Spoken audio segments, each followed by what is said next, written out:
जय हिंद। तो इस लेक्चर में हम लोग एल्कोहल, फिनॉल और ईथर तीनों के फिजिकल प्रॉपर्टीज पर आधारित दो क्वेश्चन को करते हैं। इसका पहला क्वेश्चन बॉइलिंग पॉइंट पर आधारित है और दूसरा क्वेश्चन इन एल्कोहल, फिनॉल्स और ईथर के जल में विलयता पर आधारित है। तो चलिए इस लेक्चर को स्टार्ट करते हैं और पढ़ते हैं पहले इसकी विलयता और उसके बाद बॉइलिंग पॉइंट को, फिर इन दोनों क्वेश्चंस को करेंगे। तो चलिए स्टार्ट करते हैं इसका फिजिकल प्रॉपर्टीज और सबसे पहला पढ़ते हैं हम लोग कंसेप्ट फिजिकल प्रॉपर्टीज का सॉल्युबिलिटी के बारे में। तो physical properties of alcohol, phenol and ether. Physical properties इसका पहला फिजिकल प्रॉपर्टीज पढ़ेंगे हम लोग सॉल्युबिलिटी, विलयता, जल में विलयता। तो दोस्तों एक बात याद रखना आप लोग कि किसी भी कंपाउंड का जल में विलयता इस बात पर निर्भर करेगा, किसी भी कंपाउंड का जल में विलयता इस बात पर निर्भर करता है कि वह कंपाउंड जल के अणु के साथ H बॉन्ड बनाता है या नहीं, हाइड्रोजन बॉन्ड बनाता है या नहीं। अगर हाइड्रोजन बॉन्ड बनाएगा तो वो जल में विलय होगा और हाइड्रोजन बॉन्ड नहीं बनाएगा तो जल में विलय नहीं होगा। तो हम इन तीनों की बात कर लेते हैं, अल्कोहल, फिनॉल, ईथर की बात कर लेते हैं कि ये तीनों जल में विलय है अन्यथा नहीं है। ये ए नंबर में देखोगे अल्कोहल। दोस्तों अल्कोहल का जो स्ट्रक्चर होता है ना वो कुछ इस प्रकार से होता है, ROH, ये अल्कोहल है।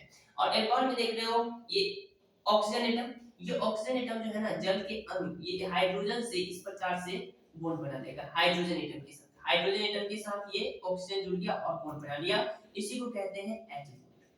ये H बॉन्ड बना लिया हाइड्रोजन एटम के साथ और जैसे ही H बॉन्ड बना लिया तो हम लोग कहेंगे कि ये जल में विलय होगा। दूसरा देखिए, दूसरा है फिनॉल। और फिनॉल का स्ट्रक्चर कुछ इस प्रकार से होता है, ये बेंजीन रिंग और बेंजीन रिंग से डायरेक्ट अगर कोई जुड़ा रहेगा तो इसको कहेंगे फिनॉल। ये डायरेक्ट अगर कोई जुड़ा हो तो फिनॉल कहलाएगा। इसका भी ऑक्सीजन ये H से जुड़ेगा और इस प्रकार से ये बॉन्ड बना लेगा। फिर से देख लो दोस्तों, अगला फिनॉल आएगा, इसका H आएगा, इसका O यहां पर और ये फिनॉल का जो बेंजीन रिंग है नीचे में लटक जाएगा। यानी कि यहां भी देख लो ये H बॉन्ड बन रहा है, यहां भी H बॉन्ड बन रहा है, तो हम लोग कहेंगे फिनॉल में भी H बॉन्ड बन रहा है, इसका मतलब फिनॉल भी जल में विलय होगा। तीसरा है ईथर। ईथर और ईथर में आप लोग देख लो कि ऑक्सीजन है, ईथर में भी ईथर क्या होता है तो ऑक्सीजन और इससे दो बॉन्ड में कार्बन जुड़े होते हैं। ईथर में ऑक्सीजन का जो दो बॉन्ड खाली होता है उन दोनों बॉन्ड से कार्बन जुड़े होते हैं। इस प्रकार से कार्बन का श्रृंखला ये एल्काइल ग्रुप जुड़े होते हैं। तो इसमें देखो ऑक्सीजन, ये ऑक्सीजन H के साथ बॉन्ड बनाएगा तो H बॉन्ड कहलाएगा, यानी कि ईथर भी H बॉन्ड बना रहा है। अल्कोहल, फिनॉल और ईथर तीनों H बॉन्ड बना रहे हैं, यानी तीनों जल में विलय होगा। अब बात कर लेते हैं कि तीनों में कौन सा ज्यादा विलय होगा और कौन कम विलय होगा। तो देखिए इन दोनों की बात करें तो इन दोनों का जल में विलयता लगभग समान होता है और इसका जल में विलयता इन दोनों की अपेक्षा कम होता है। ये कम विलय होते हैं और ये दोनों ज्यादा विलय होते हैं। तो इन तीनों की विलयता की बात करें तो अल्कोहल हो या फिनॉल हो, अल्कोहल या फिनॉल इसकी विलयता लगभग समान होता है जल में। अल्कोहल या फिनॉल की विलयता लगभग समान होता है और इन दोनों की विलयता ईथर से अधिक होता है। ये कांसेप्ट हो गया। अगला कांसेप्ट देखोगे, देखिए ये इस अल्कोहल को ले लो, फिनॉल को ले लो या ईथर को ले लो, इन तीनों में दो भाग है। एक वह भाग जो जल से हमेशा दूर जाना चाहता है, एक भाग ऐसा है जो जल से दूर जाना चाहते हैं जिसको हम लोग कहते हैं जल विरागी। ये जो R एल्काइल समूह है यह जल विरागी होगा, ये जल से नफरत करने वाला है। और फिनॉल में भी देख रहे हो कि एक भाग जो है जल विरागी होगा, वो ये जो ग्रुप है ये जल विरागी है, जल से नफरत करने वाला है, ये भी जल विरागी है। और इस जल विरागी हो गया और इसका दूसरा भाग ये वाला भाग जो है ये जल रागी है, जल रागी यानी जल से नफरत करने वाला, क्या करने वाला यानी जल की ओर आकर्षित होगा। ये इसमें देख लो दो भाग है, एक जल विरागी और एक जल रागी। इसमें भी देख लो ये दोनों भाग है जल विरागी, जल विरागी भाग है, ये इकाई ग्रुप जल विरागी है, जल विरागी। अब बात कर लेते हैं कि इस जल विरागी का इस पर क्या प्रभाव पड़ता है। तो दोस्तों ये जल विरागी भाग जो है यानी एल्काइल या इसमें एराइल समूह है, इसमें एल्काइल है इसमें एराइल, इसमें भी एल्काइल, ये एल्काइल या एराइल समूह जो है ना वो जितना बड़ा होगा, एल्काइल या एराइल समूह जितना बड़ा होगा इसका सोल्युबिलिटी जल में उतना ही कम होगा। ये जल विरागी भाग जितना बड़ा होगा इसका जो जल में सोल्युबिलिटी है ना वो उतना ही कम होगा।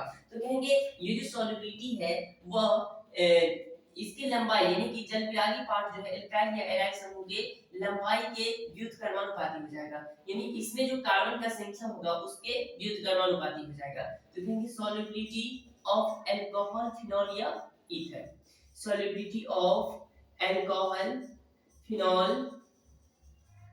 और ईथर, अल्कोहल फिनॉल और ईथर, इन दोनों की सॉल्युबिलिटी की बात कर ले तो यह व्युत्क्रमानुपाती हो जाएगा किसके, तो number of carbon in benzene, number of carbon in benzene, यानी मुख्य चैन में कार्बन की संख्या के व्युत्क्रमानुपाती हो जाएगा। मुख्य चैन में अगर कार्बन का संख्या अधिक है तो वो जल में कम विलय होगा। अल्कोहल फिनॉल या एथेनॉल तीनों कंडीशन की बात कर रहे हैं, तीनों की बात कर रहे हैं। अगर मेन चैन में मुख्य चैन में कार्बन की संख्या कम होगा तो ज्यादा विलय, और कार्बन की संख्या ज्यादा होगा तो कम विलय हो जाएगा। ये हो गया विलयता का सॉल्युबिलिटी यानी विलयता का कांसेप्ट। दूसरा हम लोग देखेंगे बॉइलिंग पॉइंट। दोस्तों बॉइलिंग पॉइंट इसका जो है ये बड़ा इंटरेस्टिंग टर्म है। बॉइलिंग पॉइंट से boiling point, boiling point, boiling boiling point, alcohol और फिनॉल दोनों की बॉइलिंग पॉइंट की पहले बात कर लेते हैं। एक कंडीशन में अल्कोहल एंड फिनॉल। दोस्तों अल्कोहल और फिनॉल दोनों की बात करें तो इन दोनों का बॉइलिंग पॉइंट भी लगभग समान होता है, लगभग एक दूसरे के बराबर होता है। 100% बराबर नहीं लेकिन लगभग एक दूसरे के बराबर होता है इन दोनों का बॉइलिंग पॉइंट। अब हम लोग बात करेंगे अल्कोहल की बॉइलिंग पॉइंट, इन दोनों की बॉइलिंग पॉइंट की बात कर लेते हैं दोनों की।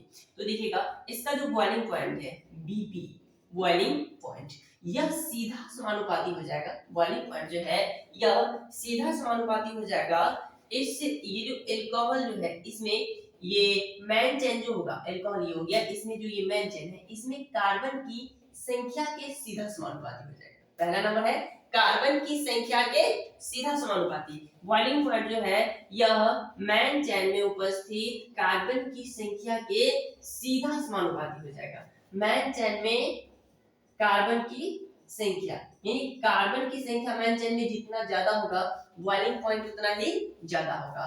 तो मेन चेन में कार्बन की संख्या की सीधा समानुपाती होगा पहला नंबर। और दूसरा नंबर देखिएगा इसी में कि ये बॉइलिंग पॉइंट जो होता है ना दोस्तों, ये बॉइलिंग पॉइंट ब्रांचिंग के व्युत्क्रमानुपाती होता है। बॉइलिंग पॉइंट ब्रांचिंग के व्युत्क्रमानुपाती हो जाएगा, यानी कि जब ब्रांचिंग कर देंगे, शाखा बढ़ा देंगे, इसमें शाखा बढ़ जाएगा तो उस कंडीशन में बॉइलिंग पॉइंट घट जाएगा। शाखा जैसे ही बढ़ा देंगे तो बॉइलिंग पॉइंट घट जाएगा। एक एग्जांपल देखिएगा, ये देखिए फर्स्ट एग्जांपल CH3 CH2OH, ये फर्स्ट, ये ए नंबर हो गया। बी नंबर देखते हैं CH3OH, इन दोनों एग्जांपल इसमें देखोगे तो इसमें मेन चेन में 2 कार्बन और इसके मेन चेन में 1 कार्बन, मेन चेन में 2 और यहाँ 1। और कह रहे हैं कि बॉइलिंग पॉइंट जो होता है मेन चेन में कार्बन की संख्या के सीधा समानुपाती होता है, यानी कार्बन की संख्या जिसमें ज्यादा होगा उसका बॉइलिंग पॉइंट ज्यादा हो जाएगा और जिसमें कार्बन की संख्या कम होगा उसका बॉइलिंग पॉइंट कम हो जाएगा। तो इसमें ज्यादा है कार्बन की संख्या इसलिए इसका बॉइलिंग पॉइंट ज्यादा हो जाएगा और इसका बॉइलिंग पॉइंट कम हो जाएगा। तो इसके बॉइलिंग पॉइंट का अगर ऑर्डर देखें, BP का ऑर्डर देखिए, बॉइलिंग पॉइंट का ऑर्डर, बॉइलिंग पॉइंट का ऑर्डर में हो जाएगा पहले A, यानी A का बॉइलिंग पॉइंट ज्यादा और B का बॉइलिंग पॉइंट कम, ये हो जाएगा।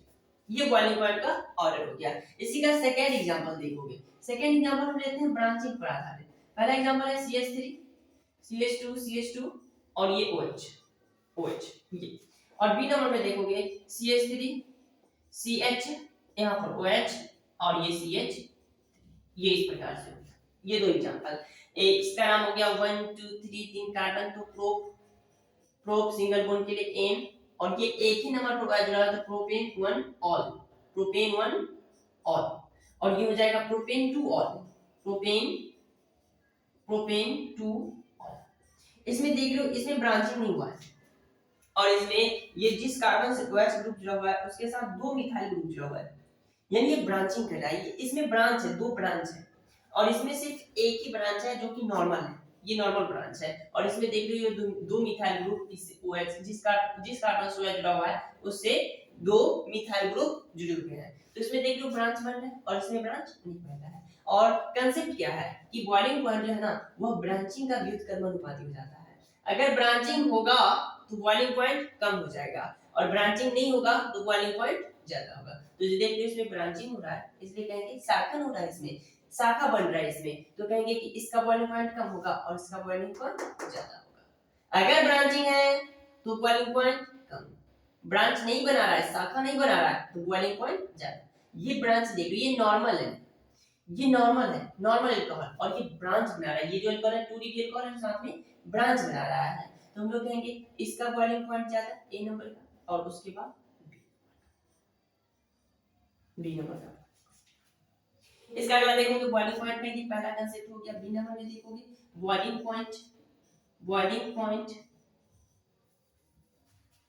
बॉइलिंग पॉइंट जो देखेंगे वो देखेंगे समतुल्य द्रव्यमान वाले यौगिकों का, लगभग समान द्रव्यमान वाले यौगिकों की बॉइलिंग पॉइंट की बात कर लेते हैं, तो लिखेंगे लगभग, लगभग समान आणविक द्रव्यमान वाले, समान आणविक द्रव्यमान यानी कि मॉलिक्यूलर मास, समान आणविक द्रव्यमान वाले यौगिक का बॉइलिंग पॉइंट, यौगिक का बीपी बॉइलिंग पॉइंट, लगभग समान द्रव्यमान वाले आणविक द्रव्यमान वाले यौगिक के बॉइलिंग पॉइंट की बात कर लेते हैं। तो इस कंडीशन में सबसे ज्यादा बॉइलिंग पॉइंट हो जाएगा अल्कोहल का, सबसे ज्यादा बॉइलिंग पॉइंट अल्कोहल का, और अल्कोहल से कम बॉइलिंग पॉइंट हो जाएगा किसी भी कार्बोनिल कंपाउंड का, कार्बोनिल कंपाउंड का। और कार्बोनिल कंपाउंड क्या होता है, तो कार्बोनिल कंपाउंड है, कार्बोनिल कंपाउंड है वैसे कंपाउंड जिसमें C डबल बॉन्ड के साथ O जुड़ा रहेगा और इससे ये 2 बॉन्ड खा जाएगा, इससे कुछ भी हो सकता है। बहुत सारे ये देखो, ये एक से R जोड़ दो, दूसरे के साथ H जोड़ दो, OH जोड़ दो, दूसरे के साथ ये H जोड़ दो, OH जोड़ दो, उसके बाद आप लोग यहाँ पर क्या जोड़ सकते हो, ये NH2 जोड़ सकते हो, NH2, यहाँ पर Cl जोड़ सकते हो, यहाँ पर Br जोड़ सकते हो, यहाँ पर I जोड़ सकते हो, यहाँ पर F जोड़ सकते हो, यहाँ पर OR जोड़ सकते हो, ये इस प्रकार से जोड़ सकते हो। ये कार्बोनिल कंपाउंड है, कार्बोनिल कंपाउंड। और कार्बोनिल कंपाउंड में हम लोग मेनली ये एल्डिहाइड की बात करेंगे। यहाँ एल्डिहाइड वाला एग्जांपल भी दे रखा है, ये देखिए कहां गया, ये देखिए एल्डिहाइड वाला एग्जांपल है ना। तो देखिए सबसे ज्यादा अल्कोहल का बॉइलिंग पॉइंट, उसके बाद कार्बोनिल कंपाउंड, कार्बोनिल कंपाउंड में कोई भी आ सकता है, उसके बाद हम लोग ये कार्बोनिल कंपाउंड हो गया, उसके बाद आएगा ईथर, ईथर, ईथर जो है ना उसका बॉइलिंग पॉइंट किसी भी कार्बोनिल कंपाउंड से कम होता है। ईथर का बॉइलिंग पॉइंट किसी भी कार्बोनिल कंपाउंड, ये कोई भी कार्बोनिल कंपाउंड इसमें जाएगा ना तो ईथर का बॉइलिंग पॉइंट सभी कार्बोनिल कंपाउंड से कम हो जाएगा। और इसके बाद आता है हाइड्रोकार्बन, यानी हाइड्रोकार्बन जो है उसका बॉइलिंग पॉइंट हमेशा ईथर से कम होता है, लगभग बराबर होता है लेकिन ईथर से कम होता है। सबसे ज्यादा बॉइलिंग पॉइंट होगा अल्कोहल का, उसके बाद कार्बोनिल कंपाउंड, कार्बोनिल कंपाउंड में आ जाएगा देखिए ये अल्डिहाइड, ये पूरा अल्डिहाइड है, C डबल बॉन्ड और इसके साथ H जुड़ा हुआ है अल्डिहाइड, ये OH जुड़ेगा तो कार्बोक्सिलिक एसिड, NH2 जुड़ जाएगा तो एमाइड बन जाएगा, ये अगर Cl Br I F जुड़ जाएगा तो एसिड हैलाइड बन जाएगा, OR जुड़ेगा तो एस्टर बन जाएगा। ये हो गया कार्बोनिल कंपाउंड, इससे कम हो जाएगा इथर का, इथर से कम हो जाएगा हाइड्रोकार्बन का। एक एग्जांपल भी दे सकते हो इस प्रकार से, एग्जांपल वैसे यहां दे रखा है, यहां भी देख लीजिए एग्जांपल, ये A नंबर में दे देते हैं आपको, ये CH3 CH2 लगभग समतुल्य है, यानी समान, लगभग समान आणविक द्रव्यमान होना चाहिए। ये CH3 CH2 OH, ये सेकेंड देखोगे CH3 CH2 CHO, ये सेकेंड एग्जांपल। अब इन दोनों की बात करते हैं तो बॉइलिंग पॉइंट किसका ज्यादा होगा, तो A नंबर का ज्यादा होगा और B नंबर का कम होगा, क्योंकि देख लो A नंबर में अल्कोहल है, इसका आणविक द्रव्यमान लगभग समतुल्य होगा। कैसे, तो देखिए कार्बन का 12, ये 2 कार्बन है, 12 गुना 24, 2 कार्बन के लिए 24 प्लस में 3 2 5 हाइड्रोजन, 5 1 6 हाइड्रोजन तो 6 प्लस में 1 ऑक्सीजन यानी कि 16, यानी टोटल कितना ग्राम हो जाएगा, तो 6 6 12 4 16 के 6 में से 1 1 2 3 3 3 1 4 46 ग्राम हो गया लगभग।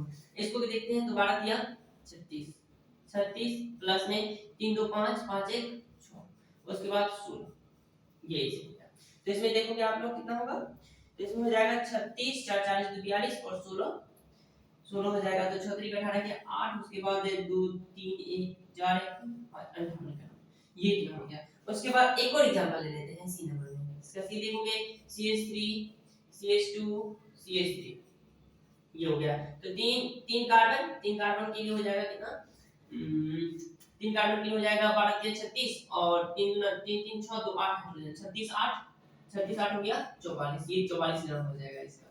अब इन तीनों की बात कर लेते हैं कि बॉइलिंग पॉइंट किसका ज्यादा होगा। तो बॉइलिंग पॉइंट सबसे ज्यादा अल्कोहल का, उसके बाद किसी भी कार्बोनिक कंपाउंड का। तो कार्बोनिक कंपाउंड का है ये, तो सबसे ज्यादा हो जाएगा ए का, उसके बाद हो जाएगा कार्बोनिक कंपाउंड यानी बी का, और सबसे अंत में आता है हाइड्रोकार्बन, तो उसके बाद हो जाएगा हाइड्रोकार्बन यानी सी का।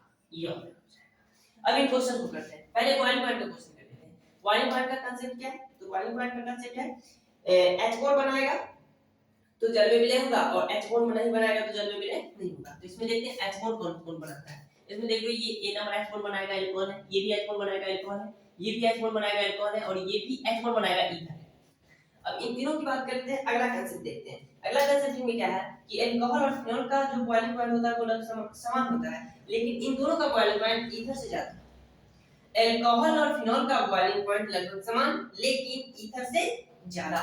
तो यहां देखिए ये 3 अल्कोहल है, तो अल्कोहल का बॉइलिंग पॉइंट हमेशा ईथर से ज्यादा होगा। और सबसे कम बॉइलिंग पॉइंट किसका हो जाएगा? बॉइलिंग पॉइंट नहीं, हम लोग जल में विलयता की बात कर लेते हैं। तो अल्कोहल का जो जल में विलयता होता है वो हमेशा ईथर से ज्यादा होता है, ईथर से ज्यादा होता है। और हाइड्रोकार्बन देख रहे हो ये तो H1 बनाएगा ही नहीं। H1 बनाने के लिए कंडीशन क्या है? तो H1 बनाने के लिए फोन चाहिए, FON, फोन के साथ H होना चाहिए। अगर फ्लोरीन ऑक्सीजन नाइट्रोजन ये किसी के साथ भी अगर H है तो H1 बनाएगा। इसमें देख रहे हो ये ना तो F है, ना ही ऑक्सीजन है, ना ही नाइट्रोजन है, तो ये H1 नहीं बनाएगा। H1 बना ही नहीं रहा, इसका मतलब ये जल में अविलय है। ये जल में विलय है ही नहीं, ये तीनों जल में विलय है, इसमें अल्कोहल जो है ईथर की अपेक्षा ज्यादा विलय है। अब आगे एक और बात कर लेते हैं। कह रहा है कि ये जो सॉल्युबिलिटी ऑफ अल्कोहल और ईथर, अल्कोहल फिनोल ईथर हो कुछ भी हो, अल्कोहल फिनोल या ईथर, ये तीनों का जो सॉल्युबिलिटी होता है ना वो number of carbon in mention यानी कि मेंशन में कार्बन का संख्या का व्युत्क्रम अनुपात, यानी कार्बन का संख्या कम तो विलयता ज्यादा। अब पहले तीनों अल्कोहल की बात कर लेते हैं। तो बी नंबर में एक कार्बन, इसमें एक ही कार्बन, इसमें दो कार्बन और इसमें तीन कार्बन। तो एक कार्बन कम विलयता ज्यादा, सॉल्युबिलिटी ऑफ अल्कोहल विलयता ज्यादा, कार्बन कम तो विलयता ज्यादा, एक कार्बन तो ये ज्यादा विलय, यानी कि सबसे ज्यादा विलय होगा बी नंबर। उसके बाद दो कार्बन तो ए, उसके बाद यहाँ तीन कार्बन तो डी, उसके बाद आ जाएगा ईथर। अल्कोहल का काम हो गया अब ईथर, क्योंकि ईथर जो होता है ना वो हाइड्रोकार्बन तो अविलय है और ईथर विलय है, तो उसके बाद आ जाएगा ई नंबर और अंत में आ जाएगा सी। ये क्रम हो गया विलय। अगला क्वेश्चन को देखते हैं। अगला क्वेश्चन है निम्न यौगिकों को उनके बॉइलिंग पॉइंट के बढ़ते क्रम में व्यवस्थित करें। पहला क्वेश्चन में देखोगे ये अल्कोहल है और इसमें टोटल कार्बन का संख्या यहाँ पर 4 है। इसमें देखोगे ये अल्कोहल, इसमें कार्बन का संख्या 5, कार्बन की संख्या ज्यादा है। और यहाँ देख लियो आप लोग कांसेप्ट क्या है कि कार्बन का संख्या अगर ज्यादा होगा तो उसका बॉइलिंग पॉइंट ज्यादा होगा। इसमें कार्बन का संख्या 5, इसमें कार्बन का संख्या 4, इसमें देख लो कार्बन का संख्या 1 2 3 4, इसमें कार्बन का संख्या 4 और इसमें कार्बन का संख्या, अगला में देखो इसमें कार्बन का संख्या 3 1 2 3 और इसमें कार्बन का संख्या, जिसमें कार्बन का संख्या ज्यादा वो ज्यादा है। तो इसमें देख लो ये 5 कार्बन तो बी नंबर सबसे ज्यादा मिले हो जाएगा। इसमें कार्बन का संख्या 5 तो जिसमें कार्बन का संख्या ज्यादा वो ज्यादा मिले। प्रत्येक अल्कोहल है, सभी अल्कोहल है, इसमें कार्बन का संख्या ज्यादा है तो ज्यादा मिले, यानी कि बी नंबर सबसे ज्यादा मिले हो जाएगा। उसके बाद कार्बन की संख्या कम, यानी इसमें देख लो 4 कार्बन और इसमें भी 4 कार्बन, तो 5 से कम मिले हो जाएगा 4 वाला। और 4 वाला के कंडीशन में हम लोग ये दो टर्म को फ्लो करेंगे। पहला क्या है तो इसमें देख रहे हो जब ब्रांचिंग होता है तो बॉइलिंग पॉइंट घट जाता है। यहाँ देख रहे हो 4 कार्बन यहाँ भी 4 कार्बन यहाँ भी, लेकिन इसमें ब्रांचिंग हो रहा है, ये ब्रांचिंग हो रहा है, ब्रांचिंग हो रहा है इसका मतलब इसका बॉइलिंग पॉइंट इससे कम हो जाएगा। ये ब्रांचिंग नहीं बना रहा, ये ब्रांचिंग नहीं है, इसमें ब्रांचिंग, यानी ब्रांच बनाएगा तो बॉइलिंग पॉइंट घट जाएगा, तो इसका बॉइलिंग पॉइंट ज्यादा, इसका बॉइलिंग पॉइंट कम, तो बी उसके बाद सी फिर ए। अब आगे देखते हैं कार्बन संख्या 3, इसमें देख रहे हो कार्बन का संख्या 3 है, यहाँ भी कार्बन का संख्या 3, फिर से सेम कांसेप्ट को लागू करेंगे। कार्बन का संख्या 3 लेकिन यहाँ ब्रांचिंग नहीं हो रहा, यहाँ कार्बन का संख्या 3 लेकिन इसमें ब्रांचिंग हो रहा है, तो ब्रांचिंग नहीं हो रहा तो बॉइलिंग पॉइंट ज्यादा हो जाएगा, इसका बॉइलिंग पॉइंट ज्यादा, तो ई नंबर आएगा इसके बाद। और उसके बाद इसमें बॉइलिंग ब्रांचिंग हो रहा है इसलिए इससे कम हो जाएगा, तो उसके बाद आएगा। अब आगे देखिएगा, अब तो 2 कार्बन है, लास्ट बचा हुआ है, तो लास्ट में हो जाएगा F। ये ऑर्डर हो गया इसका। दोस्तों आप लोगों से एग्जाम में कभी भी ये 6 कंपाउंड देकर के बॉइलिंग पॉइंट का ऑर्डर नहीं पूछेगा। कभी बॉइलिंग पॉइंट का ऑर्डर पूछे तो या तो 3 कंपाउंड देगा या 4 कंपाउंड देगा, ये 6 कंपाउंड नहीं देगा। तो आप लोग इसको समझ चुके होंगे, तो आसानी से क्वेश्चन को सॉल्व कर पाओगे। तो चलिए अगला क्वेश्चन देखते हैं, दूसरा नंबर। दूसरा क्वेश्चन है, इसमें देख लो ये एल्कोहल है, उसके बाद एक हाइड्रोकार्बन है, और ये रहा अल्डिहाइड। इसमें देख लो ये अल्डिहाइड नहीं है, अल्डिहाइड, और ये रहा ईथर। यानी इसमें 4 अलग-अलग कंपाउंड है। एक एल्कोहल, ये रहा एल्कोहल, ये है हाइड्रोकार्बन यानी एल्केन, एल्केन, ये रहा ईथर, ईथर, और ये है, ये रहा आपका अल्डिहाइड, अल्डिहाइड। और आप लोग जानते हो कि ये बॉइलिंग पॉइंट जो होता है ना, वो इस प्रकार से होता है। सबसे ज्यादा बॉइलिंग पॉइंट अल्कोहल का, उसके बाद कार्बोनिल कंपाउंड का। कार्बोनिल कंपाउंड में ये अल्डिहाइड आ रहा है, अल्डिहाइड, CHO ग्रुप है तो अल्डिहाइड। और उसके बाद होता है ईथर का, फिर सबसे अंत में हाइड्रोकार्बन। तो इसमें अल्कोहल है तो सबसे ज्यादा इसका बॉइलिंग पॉइंट हो जाएगा। ये देख लो फर्स्ट नंबर में अल्कोहल है, अल्कोहल फर्स्ट नंबर में, तो इसका बॉइलिंग पॉइंट सबसे ज्यादा आ जाएगा। इस अल्कोहल का बॉइलिंग पॉइंट सबसे ज्यादा हो जाएगा। तो ए नंबर में अल्कोहल है, बॉइलिंग पॉइंट ज्यादा, तो ये ए हो जाएगा। उसके बाद देखिएगा कोई भी कार्बोनिल कंपाउंड हो, अल्कोहल के बाद कार्बोनिल कंपाउंड, ये रहा कार्बोनिल कंपाउंड अल्डिहाइड ग्रुप बना, तो उसके बाद हो जाएगा ए के बाद हो जाएगा बी, सबसे पहले ए, उसके बाद बी। फिर देखोगे कार्बोनिल कंपाउंड आ गया, कार्बोनिल कंपाउंड के बाद ईथर, तो ईथर लिखेंगे हम लोग बी नंबर, बी नंबर आ जाएगा। और सबसे कम हाइड्रोकार्बन, हाइड्रोकार्बन है बी नंबर, तो ये और हो जाएगा इसका, ये रहा। तो उम्मीद करते हैं कि आप लोग फिजिकल प्रॉपर्टीज को अच्छे से समझ गए होंगे। और एक बार इस वीडियो को देखने के बाद आप लोग कोशिश करना कि दोबारा इस वीडियो को स्टार्ट करें, और स्टार्ट करने के तुरंत बाद पहले इन क्वेश्चंस को कर लें। अगर ऐसा कर लेते हो आप लोग, तो उम्मीद करो, आप लोग बिलीव करो कि एग्जाम में अगर इस प्रकार के क्वेश्चन आते हैं तो इजीली कर पाओ। ठीक है, तो चलिए इस लेक्चर को यहीं पर स्टार्ट बंद करते हैं, और मिलते हैं अगले लेक्चर में एक बेहतर कंसेप्ट के साथ। तब तक पढ़ते रहें, बाय।